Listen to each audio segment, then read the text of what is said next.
하나님께서 사람에게 원하시는 것이 무엇일까요? 하나님이 가장 원하시는 것은 하나님을 떠난 인간이 하나님께로 돌아오는 것입니다. 죄인이 회개하고 돌아오는 것입니다.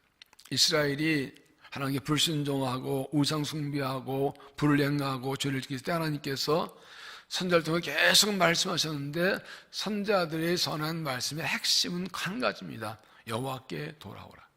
여호와께로 돌아오라. 하나님은 모든 사람들이 구원받고 회개하고 돌아오기를 원하십니다.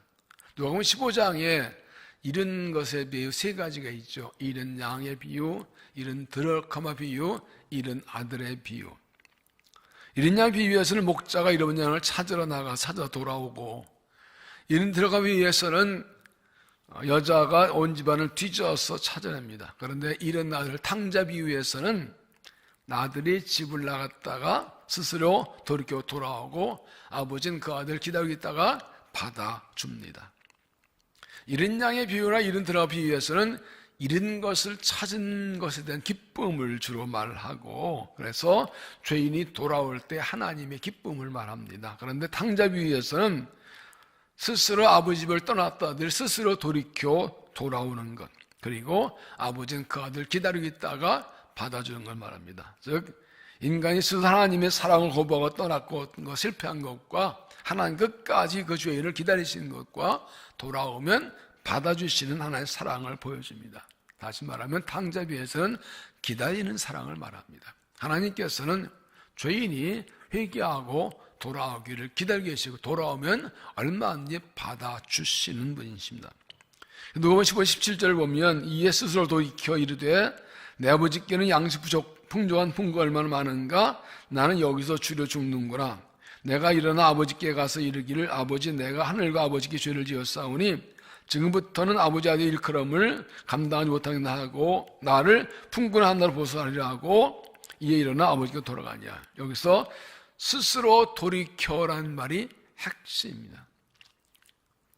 자기 욕심 따라 아버지에게 재산을 강제로 빼앗듯이 가지고 나갔던 아들이 모든 건 다 탕진하고 돼지 지키기 전락해서 돼지 먹이를 먹고 있을 때 그때 스스로 자기의 죄를 깨닫습니다. 아버지를 떠난 것이 하나님께 그리고 아버지에게 죄를 지은 것임을 그때야 깨닫습니다. 그리고 염쳤지만 아버지의 사랑을 기대하고 일어나 돌아갑니다. 아들은 안 되고 종으로 써주시면 밥만 먹이시면 고맙겠습니다. 그러나 아버지는 아무것도 묻지 않고 그냥 받아주고 아들의 권리를 회복시켜줍니다. 이에 스스로 돌이켜를 세번역에서는 그제야 그는 제정신이 들어서 라고 했고, 영어 성경은 when he came to himself, 그가 자신에게로 돌아왔을 때라고 했습니다. 그는 다 재산 가지고 갈 때 의기양양하게 갔는데 다 털어먹고 거지걸 대고 돼지 쥐전락하고 돼지 먹을 것도 없어 돼지와 먹을 싸우는 돼지 신세의 바닥에 떨어지니까 그제야 정신 들고 그제야 자기 신에게 돌아왔다. 그제야 자기가 아버지 아들이고 내가 갈 곳은 아버지의 집이라는 걸 깨닫습니다. 그렇게 제정신이 들어서 자기에게 돌아왔기에 아버지 집으로 돌아오고 아버지에게 돌아옵니다. 그래서 사람은요 바닥에 떨어져야 제정신이 들어요. 돼지 꼬락지가 돼지 신세가 돼봐야 자기 자신에게 돌아온다. 그러면 자기가 누군지 모르고 죄 가운데 그냥 계속 사는 게 좋겠어요? 돼지 인생을 바닥까지 떨어져 부서 깨져가지고 제정신 드는 게 좋겠어요? 여러분 아들, 딸이 제정신 못 차리고 그냥 잘 먹고 잘 사는 게 놔두겠어요? 바닥에 떠 부서지게 깨져서 정신들 돌아온 거 원하시겠어요?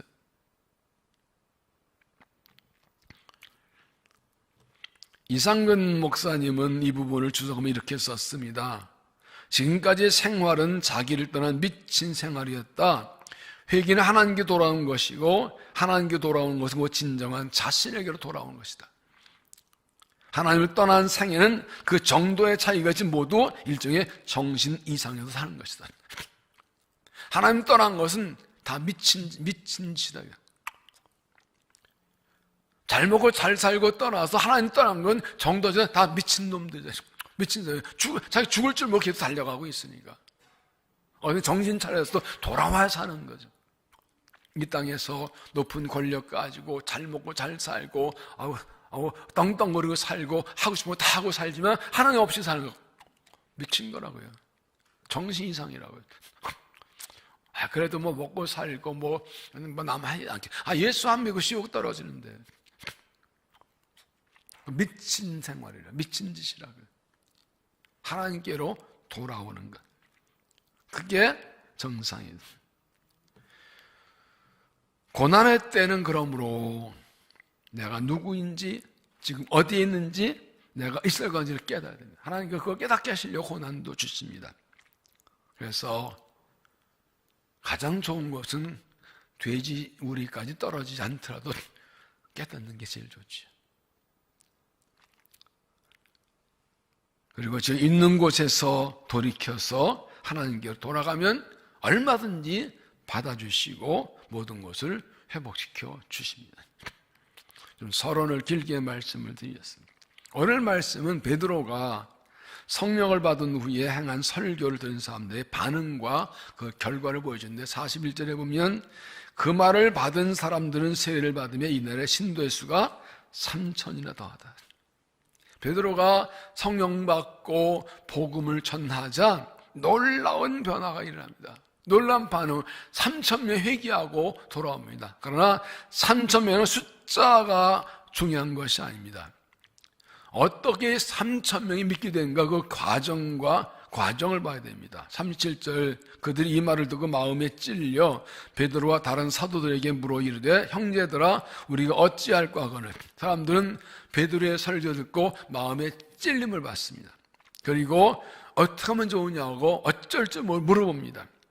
이렇게 대답하죠. 38절 베드로가 이르되 너희가 회개하여 각각 예수 그리스도 이름으로 세례를 받고 죄사함을 받으라. 그리하면 성령의 선물 받으리니 죄를 회개하면 고만다는 겁니다.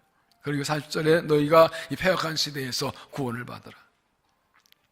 그 말을 받은 사람들이 세례를 받는데 회개한 숫자가 3,000명이었다.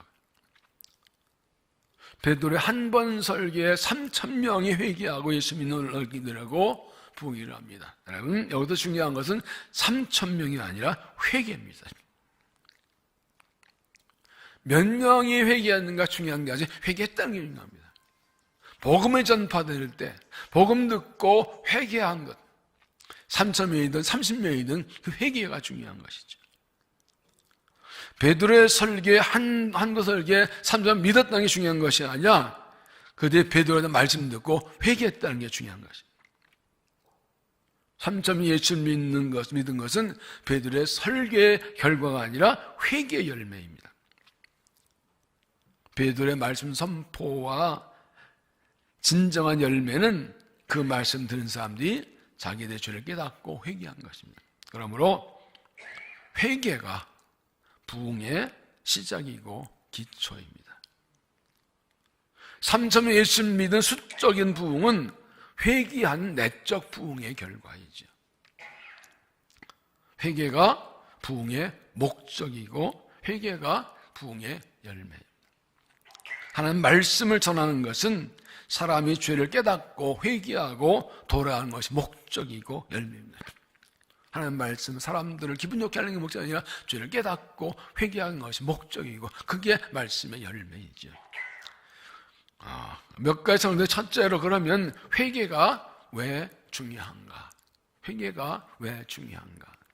첫째, 회개가 부흥의 조건이다. 회개가 부흥의 조건이다. 37절 그들이 이 말을 듣고 마음에 찔려 베드로와 다른 사도들 물어 이르되 형제들아 우리가 어찌할까 하거늘 베드로가 이르되 너희가 회개하여 각각 예수 그리스도의 세례를 받고 제사함 받아. 그들이 베드로의 설교를 듣고 마음에 찔려서 죄를 깨닫고 회개하고 열심히 믿었습니다. 회개 없는 부흥 없고 부흥 없는 회개 없습니다. 복음 듣고 죄를 깨닫고 회개해서 예수 하나님께 돌아오는 것 이것이 부흥입니다. 1907년 평양 대부흥의 시작은 회개였습니다. 산정현교회 집회에서 길선 장로가 자기 죄를 공개적으로 회개합니다. 친구가 죽으면서 그의 아내와 자녀들을 부탁한다고 돈을 냈는데 그걸 제가 떼먹었다고 공개 회개합니다. 부흥이 하다 부흥해서 성령 역사로 공개 회개란 거예요. 그 말 듣는 사람들이 충격하고 여기서 서로 자기 죄를 회개하기 시작하고 이 회개 역사가 전국 교회로 퍼져나가면서 이것이 1907년 대부흥의 계기가 되었습니다. 이 평양대회 일어나지 3년 전인 1904년에 감리교 선교사 기도회에서 하디 선교사 설교하면서 자기의 죄를 공개적으로 회개했습니다. 내가 아무리 열심히 복음을 전해도 구원열매가 맺혀지지 않는 건 뭐냐? 낙심이 된 거예요. 그래서 기도하다가 자기의 죄를 깨닫고 회개합니다. 내가 서양 선교사로 와서 한국 사람을 무시했다. 그러다니 1800년대 말에 우리나라는 아니 미개인입니다. 거적대기 쳐놓고 땅 파고 화장실 쓰고 서양 사람 볼 때 완전히 이거 미개, 앞으로 원점에 다를 별 너무 미개한 거예요. 그러니까 서양 선교사 한국 사람들은 무시하고 멸시하고 우월시 있었다. 그러니 복음 전도가 안 된 것이라고 자기의 죄를 깨닫고 회개합니다. 이 말을 듣는 선교사들이 나도 그러면서 같이 회개해서 이것이 시작이 돼요. 그래서 지금도 이 감리교회는 이 1904년을 부흥하는데 시작으로 봅니다. 이런 것들이 모여서 결국은 1907년에 대부운동이 일어나게 된 것이죠. 죄를 회개할 때 성령께서 임하신 것입니다. 회개가 부흥의 기초입니다. 하나님 말씀 듣고 죄를 깨닫고 회개하고 돌아오는 것이 부흥입니다. 성령은 회개학 현령입니다. 부흥 그럴 때 우리는 숫자 많이 모는 게 얘기하는데 그보다 더 중요한 것은 죄를 깨닫고 회개하는 겁니다. 그게 부흥입니다. 성령께서 말씀 통해 죄를 깨닫게 하시고 죄가 얼마나 악한지 그리고 저희들 하나님 심판이 얼마나 무서운 일을 깨닫게 하십니다. 그리고 죄를 회개 용서를 믿게 하셔서 회개해 가신 것입니다. 그래서 회개가 부흥의 조건이다. 두 번째는 회개가 구원의 조건이다. 회개가 구원의 조건이다. 38절 베드로가 이르되 너희가 회개하여 각각 예수 그리스도의 이름으로 세례를 받고 제사함 받으라. 죄를 회개할 때 용서받고 예수 그리스도의 이름으로 세례를 받습니다. 세례는 예수를 믿는다고 신앙 고백하는 사람을 주는 것입니다. 하나님 자녀 표시입니다. 그러므로 하나님의 자기 죄를 깨닫고 회개하면 세례를 받고 하나님의 자녀가 되는 것입니다. 세 번째는 회개가 성령 충만의 조건이다. 회개가 성령 충만의 조건이다. 38절 베드로가 이르되 너희가 회개하여 각각 예수 그리스도의 세례를 받고 제사함 받으라. 그리하면 성령을 선물 받으리니. 성령 거룩한 영이심으로 죄가 있으면 임할 수 없습니다. 그러므로 죄를 회개할 때 용서받고 성령이 임하십니다. 회개가 성령 충만의 조건이란 말은 뒤집어 말하면 죄를 지으면 성령 충만이 깨어진다는 뜻입니다. 죄를 지으면 성령 충만을 잃어버립니다. 죄를 짓는 것은 성령 따라가지 않고 육체 욕심을 따라가는 것이기 때문에 성령을 따라가면 성령 함께 하실 수 없습니다.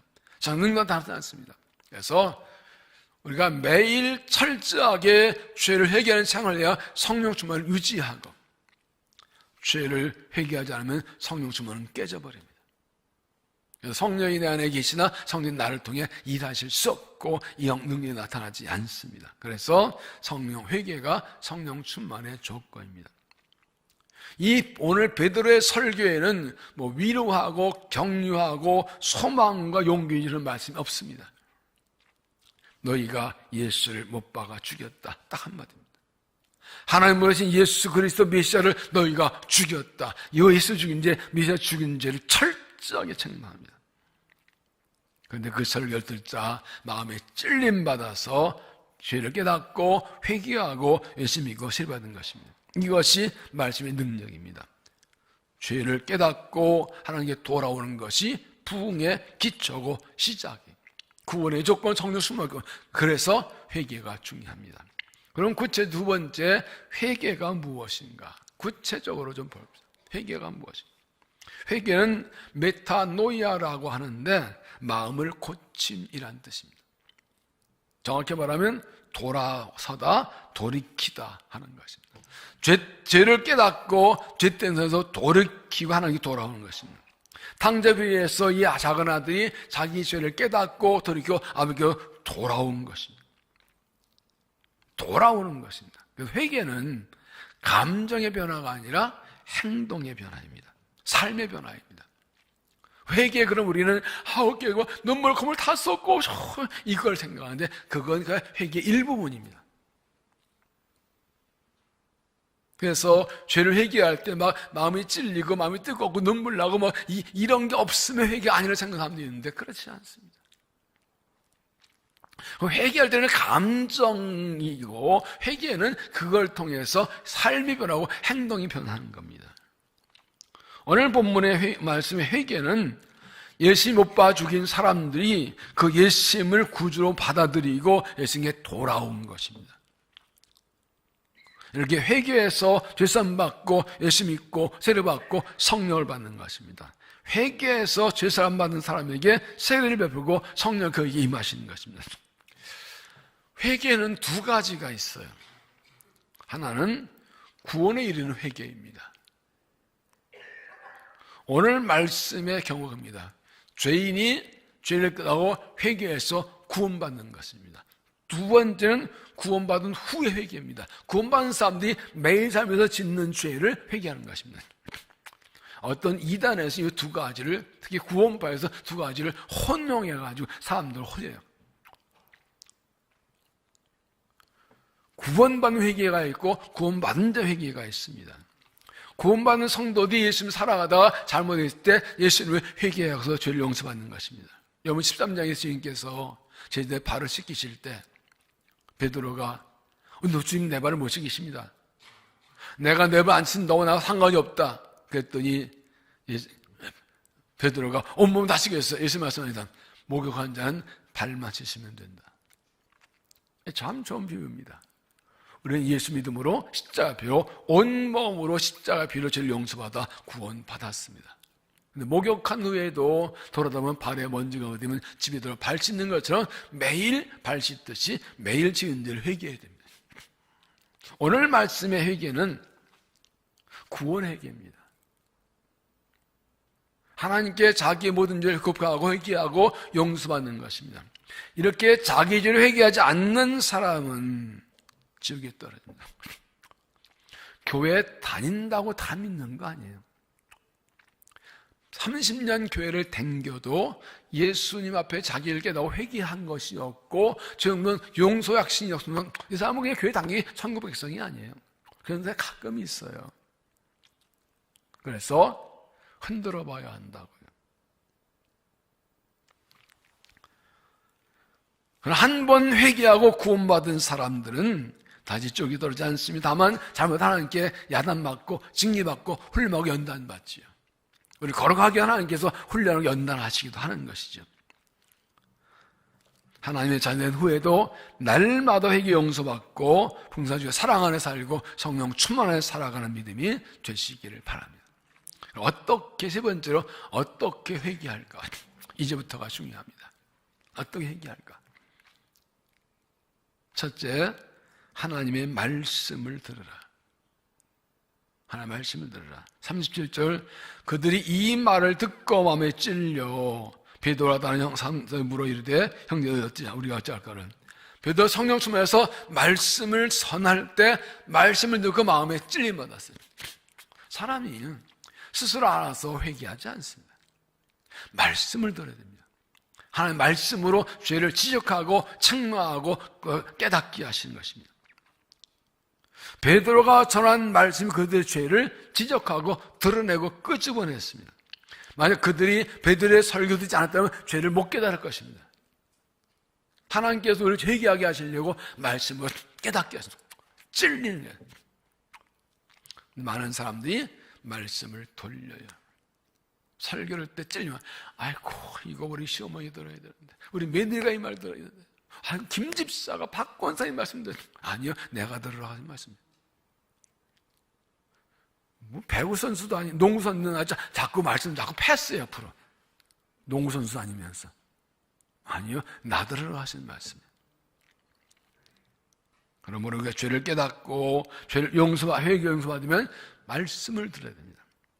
말씀으로 죄를 드러내고 깨닫게 하십니다. 매일 말씀 읽고 묵상하고 들 이유가 여기에 있습니다. 히브리서 4장 12절에 보면 하나님의 말씀은 살아있고 활력이 있어 좌우의 날서 어떤 것보다 더 예리하여 혼과 영감이 관절과 골수를 찔러 쪼개하지 하며 또 마음의 생각과 뜻을 판단하시나니 지으신 것이 하나도 그 앞에 나타나는 것이 없고 우리의 결정받으신 이 눈앞에 만물이 벌거든 같이 드러나리라. 하나님은 살아있고 활력이 있다. 좌우의 날성검, 양날검, 여기 뭔가 아세요? 좌우의 날성검, 이건 외과 의사의 수술 메스를 말해요. 의사의 수술 칼은요, 날이 얼마나 이제 쭉 되면 살이 쭉쭉 찢어져요. 그러면 하나님 말씀은 우리를 수술하신다는 뜻이에요. 의사가 칼로 팔을 베고 돌려서 이 잘못 암덩어리를 잘라듯이 하나님의 말씀이 우리 마음을 상가 찔러 쪼개서 다 드러낸다. 죄가 무엇인 다 말씀이 드러내는 거예요. 그 말씀은 칼이. 그래서 하나님께서는 말씀으로 우리 죄를 깨닫게 하십니다. 사울왕이 하나님의 말씀을 어겼을 때 하나님은 사무엘을 보내셔서 그 일을 지적해 주셨습니다. 다윗이 죄를 지을 때도 나선절모에서 그의 죄를 지적하는 말씀을 주셨습니다. 이스라엘이 죄를 지은 하나님께서 선절모에서 계속 말씀하십니다. 너희가 이런 죄를 지었다. 그리고 그 말씀도 회개한 자 용서해주고 그 뒤 말씀 듣고도 회개하지 않을 자 그런 벌을 받았습니다. 날마다 말씀 앞에 서서 하나님의 말씀을 들으십시오. 말씀으로 내 마음을 비켜보십시오. 그런 시장에서는 말씀은 거울이라고 했어요. 말씀의 심리를 살펴보고 말씀의 기준으로. 그래서 이 성경이라는 말을 영어로 캐논 그런데 정경하는 말이 이 말은 잘하는 뜻이에요. 잘을 대부분 삐뚤어진 적 빠는지 알지요. 똑바로 잘을 봐야 길고 짧은지 알지요. 말씀은 나를 재보는 거예요. 나의 마음이, 나의 생각이, 나의 말이, 나의 행동이, 내 삶이 말씀에 맞나 삐뚤은 거, 똑바른 거, 길고 짧은 거 대보는 것이죠. 그 매일 말씀을 가까이 해야 죄를 깨닫고 회개할 수가 있어요. 자, 그러면 봅시다. 말씀을 매일 읽고 듣고 묵상해서 날마다 죄를 깨닫고 회개하는 사람은 죄가 많지요. 근데 말씀을 읽지 않아서 죄를 깨닫으면서 회개하는 사람은 죄가 없는 건가요? 아니죠. 깨닫다 보이지 회개한 죄가 더 쌓이고 있는 것이죠. 말씀 읽고 있는 사람은 죄가 많으나 깨닫고 회개해서 죄가 없어지는 것이고, 겉으로 볼 때는 매일 회개하는 사람이 제일 많은 것 같아요. 매일 말씀 읽고 막 회개하는 사람이, 한쪽에 말씀을 읽고 듣지 않아서 죄를 깨닫고 회개하면서 죄 없는 것 같아요. 아니, 꼭 반대예요. 말씀이 은혜입니다. 말씀이 축복입니다. 말씀 앞에 서서 말씀을 듣고 깨달아서 죄를 회개하는 믿음이 되시기를 바랍니다. 두 번째는 죄를 깨달으라. 죄를 깨달으라. 31절, 그들이 이 말을 듣고 마음에 찔려. 말씀 마음에 찔렸다는 것은 자기 죄를 깨달았다는 겁니다. 말씀이 날카로운 칼처럼 찔러서 죄를 드러내 주신 것입니다. 믿음은 깨달음에서 시작이 됩니다. 하나님의 사랑을 깨달을 때 믿음이 생기고, 하나님의 뜻을 깨달을 때 상관관계 변화되고, 자기 죄를 깨달을 때 회개하게 됩니다. 하나님의 심판을 깨달아 회개하게 됩니다. 그러니까 똑같이 말씀을 들어도 깨닫는 사람이 있고 깨닫지 못한 사람이 있어요. 말씀 듣고 깨닫고 찔림만 사람이 있고 찔림 맞지 않아요. 그러면 어떤 게 복이에요? 말씀 듣고 아픈 게 복이에요? 안 아픈 게 복이에요? 아픈 게 은혜예요. 그 영이 살아있다는 거예요. 죽은 사람은 찔러도 안 아파요. 마음 양심이 굳어진 사람은 찔러도 안 아파요. 하나님께서 내가 말씀을 들을 때 깨닫게 하시기를 구해야 됩니다. 깨달음이 은혜입니다. 왜냐하면 죄를 깨달아 회개 용서받기 때문에. 시편 38편 18절에 내 죄악을 아뢰고 내 죄를 슬퍼함이니이다. 새 번역에서는 나의 죄 때문에 괴로워합니다. 이게 살아있는 믿음이에요. 내 죄 때문에 괴로워하는 거예요. 하나님의 죄를 깨달으면 슬퍼하고 괴로워하게 됩니다. 죄가 하나님 아프게 하고 내 믿음을 병들게 하고 하나님께 멀어지게 하고 하나님 신만만하기 때문에 괴로워하고 아파하게 되는 것이죠. 말씀을 듣고 죄를 깨닫고 회개해서 영성한 믿음이 되시기 바랍니다. 세 번째, 죄를 인정하라. 죄를 인정하라. 30절 그들이 이 말을 듣고 마음에 찔려 베드로와 다른 서들에게 물어 이르되 형제들 우리 어찌할까 하거늘. 그들이 말씀을 마음에 찔렸는데 그 다음 뭐라 그래요? 우리가 어찌할까 뭐예요? 우리가 죄인이라고 우리가 예수 죽였다고 자기의 죄를 인정한 것입니다. 이게 왜 중요한가 하면요, 죄를 깨닫고도 인정하지 않는 사람도 있어요.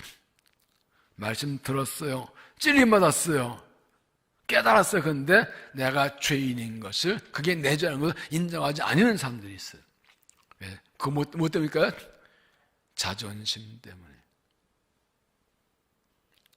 나 믿음 좋은 줄 알았는데, 나 잘 믿는 줄 알았는데 말씀에 죄가 드러나니까 그걸 인정하기 싫은 거예요. 그 알량한 자존심 때문에. 내가 법을 어기고 양심 어기고 말씀을 어겼다는 것을 받아들일 수가 없어요. 깨닫고도 인정하지 않아요. 제가 미국에서 목회할 때 제가 주리에서 한 젊은 부부 가정이 있었는데 그 언니 동생이 같이 나오는 교회 안에서 만나서 결혼했어요. 근데 들리는 소문에 이 남자 녀석이 젊은 마누라를 팬되는 거예요. 부부싸움을 두고 때리는데요. 그 언니 집사가 근데부터 저를 찾아왔어요. 어떻게 하면 좋냐고. 그 마침 집에 가자 그랬어요. 갑자기 그 집에 쳐들어갔더니 깜짝 놀라더라고요.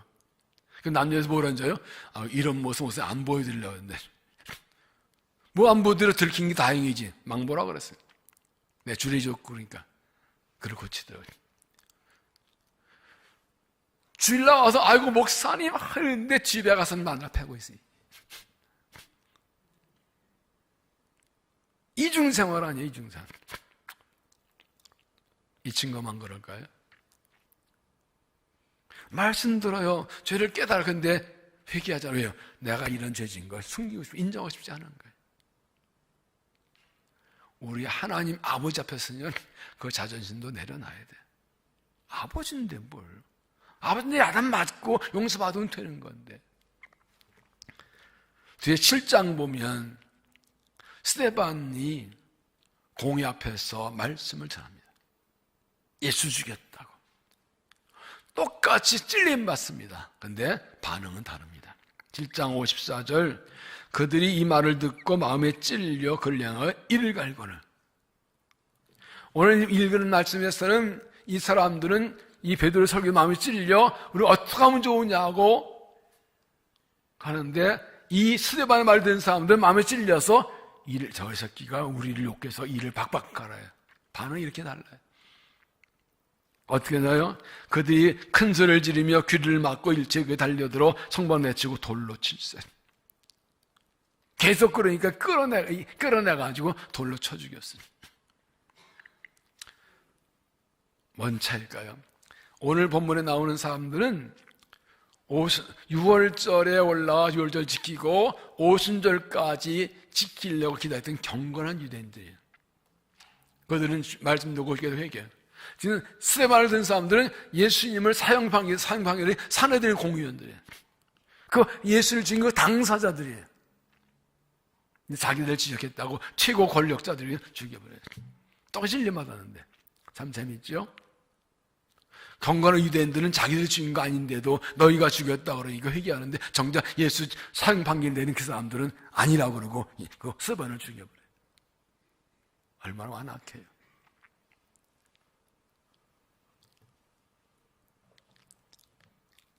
하나님의 말씀 듣고 내 죄를 깨닫고 내 죄가 죄를 깨닫고도 인정하지 않을 만한 교만을 버려야 됩니다. 죄를 솔직하게 인정하는 믿음이 있어야 용서를 받습니다. 시편 4편 12절에 죄가 나의 머리털보다 많음으로 내가 낙심했습니다. 하나님께서 내 죄를 깨닫게 하실 때, 내 죄가 머리털 많다는 깨닫게 하실 때 내가 죄인이라고, 그가 내 죄라고, 내가 내 죄가 맞다고 솔직하게 인정하고 회개하면 용서를 받습니다. 네 번째, 죄를 고백하라. 죄를 고백하라. 38절 예수께도 이르되 너희가 회개하여 각각 예수 그리스도의 이름으로 세례를 받고 죄사함 받으라. 내 죄를 인정하고 내 죄인임을 인정하는 것은 결정적으로 입술로 죄를 고백하는 것입니다. 경찰서에서 조사할 때도 네 죄가 징계 맞지 말해 하고 마지막에 사인 받습니다. 조서에 마찬가지로 맞습니다. 내가 죄입니다. 이거 내가 징계 맞습니다. 입술로 고백할 때 회개가 완성이 됩니다. 그때 용서를 받습니다. 요한일서 1장 9절 만일 우리가 우리 죄를 자백하면 그 밑부지고 이로우사 우리 죄를 사하시며 우리의 모든 불의에 할 것이요. 자백, 스스로 고백하는 것입니다. 말씀을 듣고 죄를 깨닫고 죄를 인정하고 결정적으로 맞습니다. 탕자 위에서 이 탕자가 돌아가서 내가 하늘과 아버지 죄를 지었사오며 고백하죠. 입술에 고백이 있습니다. 그때 용서를 받습니다. 요한일서 1장 7절 그 아들 예수의 피가 우리를 모든 죄에서 깨끗할 것이요 죄를 고백하면 그리스도의 피로 씻어주시고 용서해 주십니다. 시편 32편 6절 모든 경건한 자는 주를 만날 기회를 얻어서 주께 기도할지라. 여기 주를 만날 기회에서라는 말이 죄를 깨달을 때 한 뜻입니다. 하나님께서 죄를 깨닫게 하실 때가 기도할 때, 회개할 때 한 뜻이죠. 이걸 우리가 알아야 돼요. 하나님께서 은혜 주실 때가 되면 죄를 깨닫게 하십니다. 죄를 깨닫게 하실 때는 죄를 용서하시는 것이고 용서하신 후에 은혜 주시려고 해요. 죄가 있으면 은혜와 복을 못 받거든요. 그래서 믿음의 사람들은 항상 죄를 깨닫고 회개하면 고난할 때 먼저 자기를 돌아봅니다. 더 깊은 사람은 고난과 환난이 없어도 항상 말씀에 자기를 세우고 자기를 돌아보고 죄를 회개하고 그런 복과 은혜를 받습니다. 하나님과 나에게 맡긴 것을 해결해 복을 받기 때문에 하나님께서 은혜와 복을 주시려 할 때 반드시 죄를 깨닫게 하시고 죄를 책망하시고 죄를 책망하신 것은 용서하시려고 그런 거예요. 여러분 아들, 딸이 잘못해 너 이거 잘못했지 확실히 말해 분명히 네가 잘못해 할 때는 죄 졌다고 아들, 딸 패 죽이려고 그런 거예요. 용서하려고 그런 거잖아요. 하나님 마음도 똑같거든요. 오히려 부모하면 하나님이 더 큰 업지요. 죄를 깨닫게 했을 때가 하나님 만날 때인 것을 알고 회개하고 용서 받는 믿음이 되시길 바라며 사울이나 다윗이나 똑같이 죄를 지었습니다. 그런데 다윗은 더 큰 죄를 지었습니다. 그런데 사울은 버림받고 다윗은 용서받고 쓰임받고 복받은 이유가 뭡니까? 이 네 차이는 죄의 정도의 차이가 아니라 회개의 차이입니다. 회개한 것과 회개하지 않은 것. 사울은 아말렉과의 전쟁에서 짐승까지 다 죽이라는 말씀 어기고 살찐 소양을 가지고 왔습니다. 하나님이 사무엘 책망하실 때 내가 박생을 했다고 하나님께 좋은 것을 했다고 변명하고 빠져나가면 합니다. 그때 버림받습니다. 다윗은 우리 아내를 범한 죄를 지었을 때 나단 선지자가 책망하자 내가 죄인이라고 회개합니다. 시편에 보면 그는 자기 침대가 젖을 정도로 눈물로 회개했다고 그랬어요. 다윗은 부정저지고 살인죄까지 졌습니다. 그 우리아까지 죽인 죄를 졌습니다. 그런데 죄의 정도의 차이가 아니라 회개의 차이라. 이런 말이 있어요. 바윗돌이나 모래알이나 머리에 가라앉기는 마찬가지다. 큰 죄나 작은 죄나 심판받아 망하기는 똑같다고요. 사람 죽인 죄나 거짓말한 죄나 합의 죄는 똑같은 거예요. 그런데 아무리 큰 죄라도 회개하면 다 용서해 주십니다. 아무리 작은 죄도 회개하지 않고는 하나님과 관계가 끊어집니다. 아무리 큰 죄도 용서 받지 못할 죄가 없고, 아무리 작은 죄도 용서받지 않아도 작은 죄는 없다. 믿는 사람의 특권은 죄를 회개하고 용서받는 것입니다. 가끔 말씀드린 구봉수 장로님이 처음 예수 믿었을 때 연예인들만 예수 믿는데 다 놀랬대. 야, 이 예수 믿는 것들은 말이야, 그 일주일 내내 죄 짓다가 일요일날 교회 가서 잘못했습니다 용서받고 또 와서 또 죄 짓고 맨날 그러냐? 그 말들은 참으로 부끄럽죠. 근데 구봉장님 살려맞대. 그래, 그렇다. 근데 너는 그런 아버지 있냐? 너는 그런 아버지 있냐? 누구나 죄를 짓습니다. 그런데 죄를 지을 때 회개함은 한 대 얻어맞고라도 용서받는 아버지가 있느냐? 용서받아서 그 죄를 가지고 살아가다 망하느냐? 그 차이예요. 여러분, 세상이 너무너무 악해서요. 정말 세상이 너무 악하고 더러워요. 그런 사람들이 술에 푹 빠지고 마약에 빠지고 섹스에 빠지고 뭐 빠지고 이 술과 마약서 이런 것들이 왜 이렇게 사람이 빠지냐 아세요? 인간 마음속에 죄를 지으면 양심의 가책, 영혼의 불안이 있어요.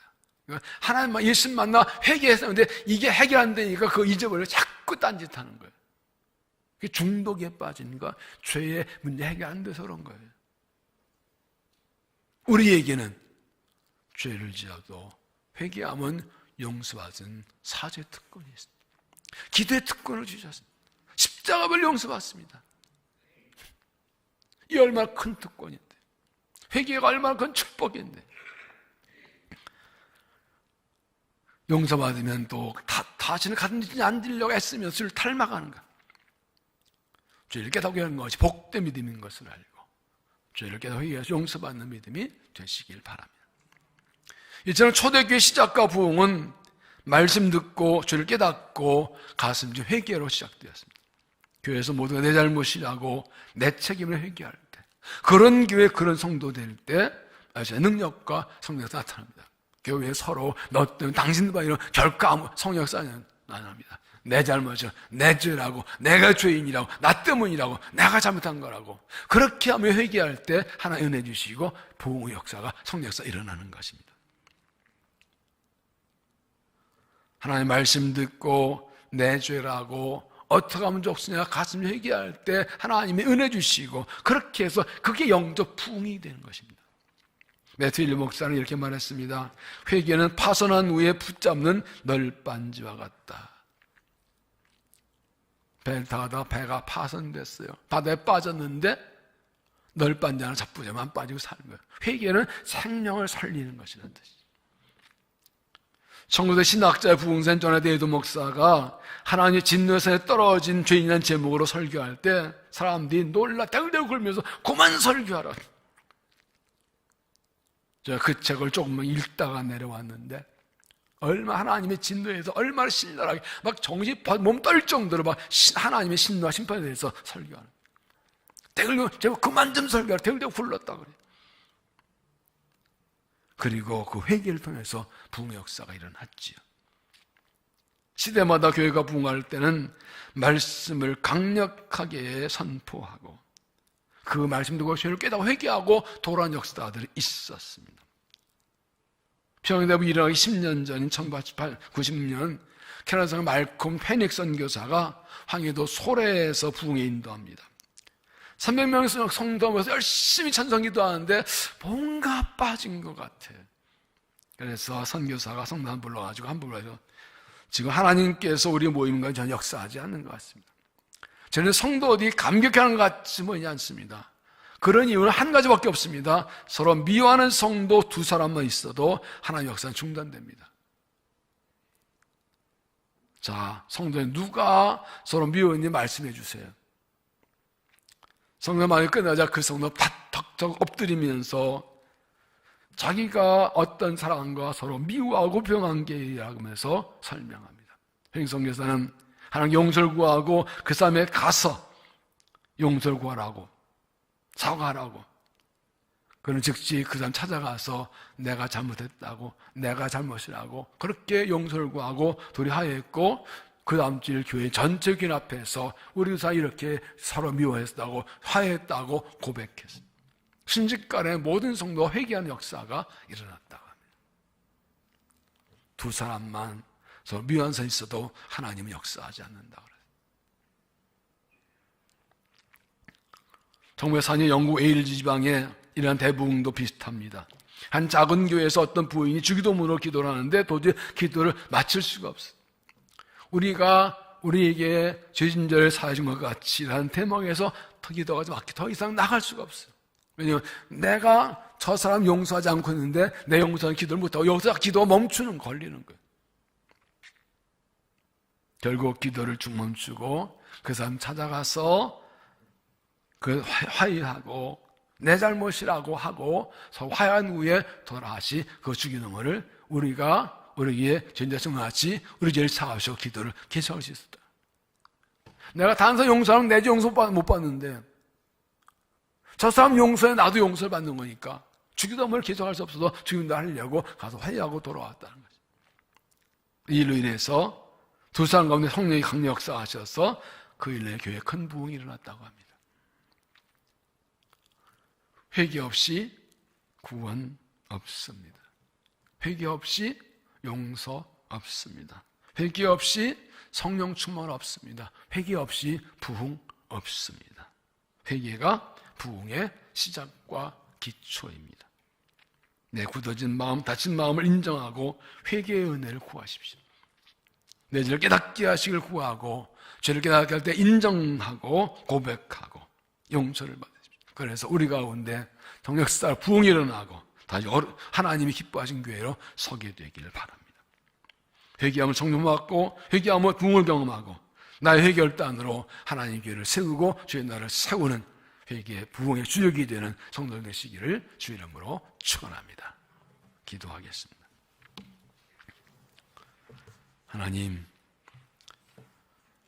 하나님께서는 모든 사람들이 구원받고 하나님께 돌아오기를 간절히 원하심을 가르쳐 주셨습니다. 그래서 성령 충만 받은 베드로가 말씀을 전하게 하시고 말씀 듣고 깨닫고 회개하게 하시고 구원의 역사, 부흥의 역사를 주신 것을 보았습니다. 다시 한번 부흥의 은혜를 간구합니다. 우리에게 부흥을 주시옵소서. 하나님 우리에게 말씀하여 주시고 말씀으로 죄를 깨닫게 하여 주옵소서. 내가 몰랐던 죄, 내가 깨닫지 못한 죄, 감춘 죄 드러나게 하시고 하나님 앞에 늘며 회개할 때 용서하시고 우리에게 다시 한번 성령 은혜를 충만히 부어주시고 부흥을 주시옵소서. 완악한 자 되지 않게 하시고 밀되지 않게 하시고 하나님 우리를 사랑하셔서 용서하시고 복 주시고 은혜 주실 때 내가 먼저 깨닫고 회개하여 돌이켜서 용서받고 성령 역사를 일으키고 부흥의 쓰임받는 우리 모두 되게 하여 주시옵소서. 예수님 이름으로 기도하옵나이다. 아멘.